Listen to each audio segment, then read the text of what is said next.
So, I mean, but you're the only living representative besides Andy of, Uh, as I listened to the video,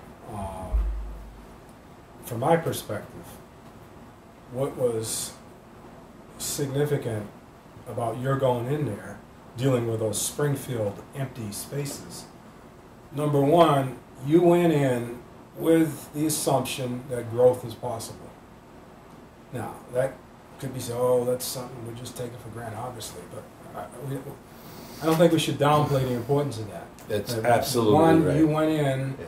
with the belief that growth is possible, accompanied by using the process of science to begin to explore all these spaces. Yeah, And all of these phenomena, the school, the community head start, that required analysis through a scientific orientation, where we begin to explore these phenomena. Now, impact, immediate impact, was when you had that question asked of the community, where do you want to be? What do you want to do for the rest of your life? You're telling them growth is possible. this is true. And they go, oh my goodness. Not that they articulate that, but they get that experience. For once, I'm beginning to see that growth is possible. And you put that in the context of a society, community, schools, family, where we're still, and we were at that time, dealing with the conflict of heredity versus environment. We are Absolutely right now. with I don't mean just rigor. black, white, just Right, one person to another. right. To what extent are we determined by our heredity, our genes, and maybe our early conditioning and our circumstances? And to what extent can we use the environment, be supported by the environment, to rise above that? So that's the conflict. Conscious of it? No. But here they are, stuck in that morass, that bind, and someone's asking them, what do you want to do with the rest of your life? Wow. There's a signal there for growth is possible.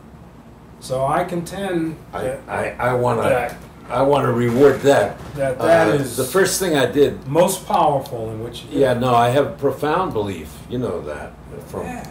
all the things I've said. I have profound belief that it's not just possible, but under facilitative conditions, probable.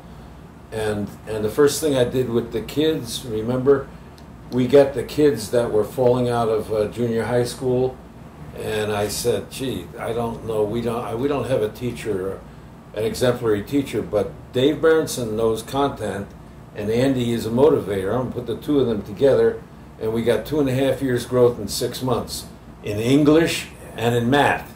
I was for everybody else. That really wasn't for me. I already believed that.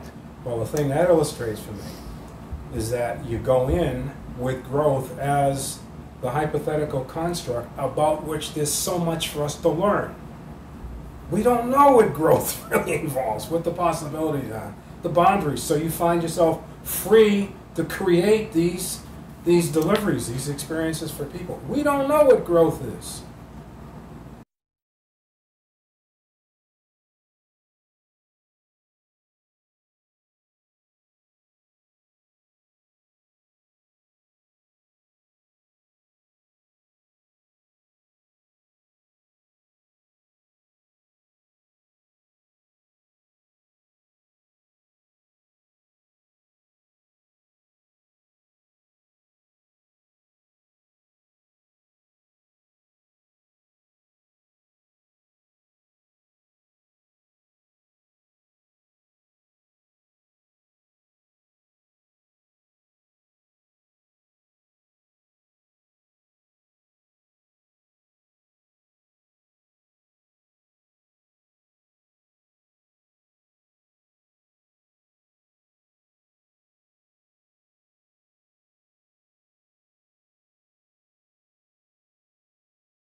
Yeah, actually, George, you remember that Sprint Hall characterized this as a win-win-win situation. Yeah, that was not He's okay. Go ahead. No. You can make it. No.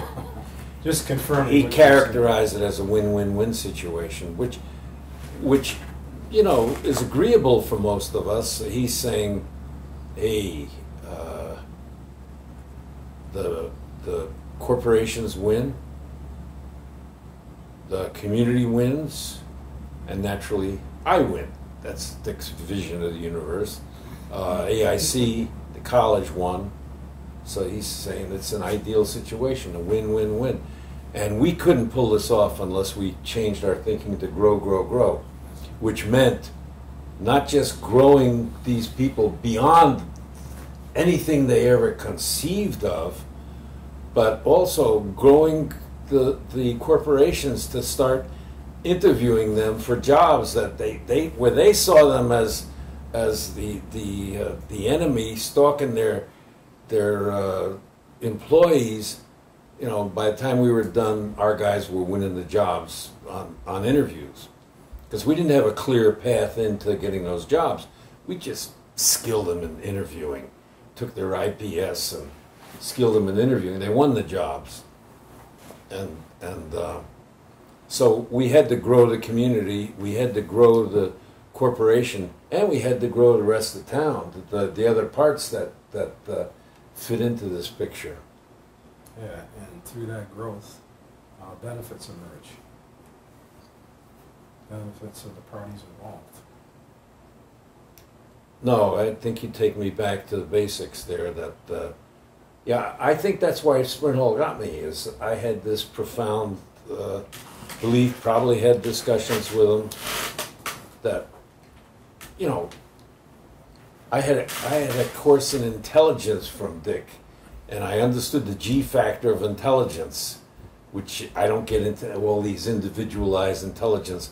The G factor, general intelligence, means that going down the path that you have chosen, you absorb all the critical elements of your environment.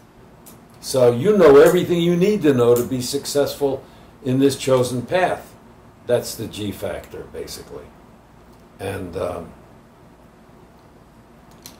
I think he believed, the people that we surveyed never felt free to choose a path, let alone to be taught, okay, now concentrate on all the elements here and put it together in a thinking system. We did teach them thinking skills, but not as systematically as we do now.